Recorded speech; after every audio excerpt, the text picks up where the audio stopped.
আমাদের বাবা মায়েরা আমাদের দুর্দান্ত আশ্রয়স্থল। সন্তানদের কাছে সবচাইতে আপনার জায়গা, ভালো লাগার জায়গা, ভালোবাসার জায়গা, নির্ভরতার জায়গা হচ্ছে বাবা মা। এবং পৃথিবীতে বাবা মাই বোধ করি সন্তানদের নিঃস্বার্থভাবে ভালোবাসেন। এইরকম নিঃস্বার্থ ভালোবাসা আর কেউ বাসেন না। স্বামী স্ত্রীকে ভালোবাসেন নিঃস্বার্থভাবে নয়, স্ত্রী স্বামীকে ভালোবাসেন নিঃস্বার্থভাবে নয়, কিন্তু বাবা মা সন্তানকে ভালোবাসেন এক প্রকার নিঃস্বার্থভাবে। মনের গহীনে একটা বিষয় থাকে, সেটা হচ্ছে বৃদ্ধ বয়সে সন্তান তাদেরকে দেখবেন। এটাই নিয়ম, সারা জীবন তাই হয়ে আসছে।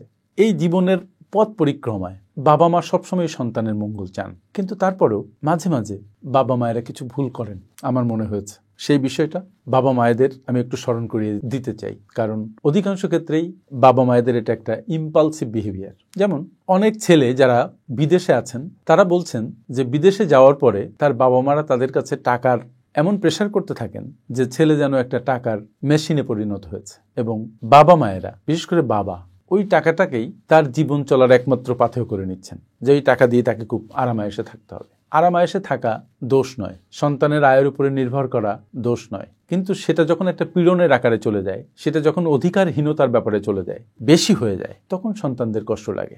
বাবা মাদের এটা একটু মনে রাখা দরকার। আরেকটা বিষয় হচ্ছে যে এক বাবার এবং মায়ের হয়তো 5টা সন্তান, একজন আর্ন করছেন আর 4জন আর্ন করছেন না।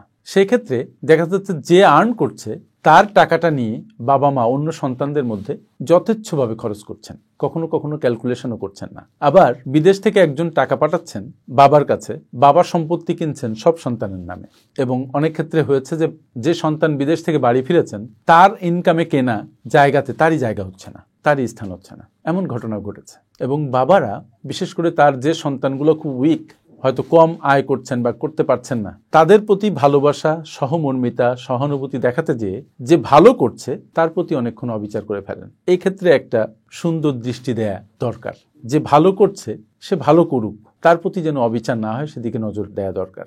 আর যারা খারাপ করছে তাদের প্রতি সুদৃষ্টি দেয়া দরকার, তারা যেন ভালো করতে পারে সেই প্রচেষ্টা অব্যাহত রাখা দরকার। কিন্তু বাবা মায়েরা অনেকক্ষণ যারা ভালো করছে তাদের থেকে নিয়ে যারা খারাপ করছে তাদেরকে কম্পেনসেট করে।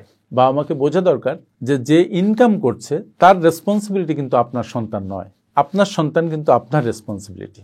সুতরাং এই জায়গাগুলো একটু কেয়ারফুলি হ্যান্ডেল করতে হবে। অনেক সন্তানের মনে অনেক কষ্ট থাকে যে বাবা মা তার প্রতি সুবিচার করছে না। বাবা মাকে এই দিকটা একটু নজর দিতে হবে, এবং সব সন্তান তার যে সন্তানটা বেশি আয় করছে তার প্রতি যেন অবিচার না হয়, তার সম্পত্তি তার আয়ের টাকা যেন অন্যরা নষ্ট করতে না পারে সেদিকে আন্তরিকভাবে দৃষ্টি দেওয়া প্রয়োজন। বাবা মা যেন কোনো সন্তানের জন্য ক্ষতির কারণ না হয়। আবার সন্তানেরও খেয়াল করা দরকার যেন তারা কোনোভাবেই বাবা মায়ের সাথে খারাপ ব্যবহার না করেন এবং বাবা মায়ের দুর্ভোগের কারণ না হন। আমার সাথে এতক্ষণ থাকার জন্য অনেক অনেক ধন্যবাদ।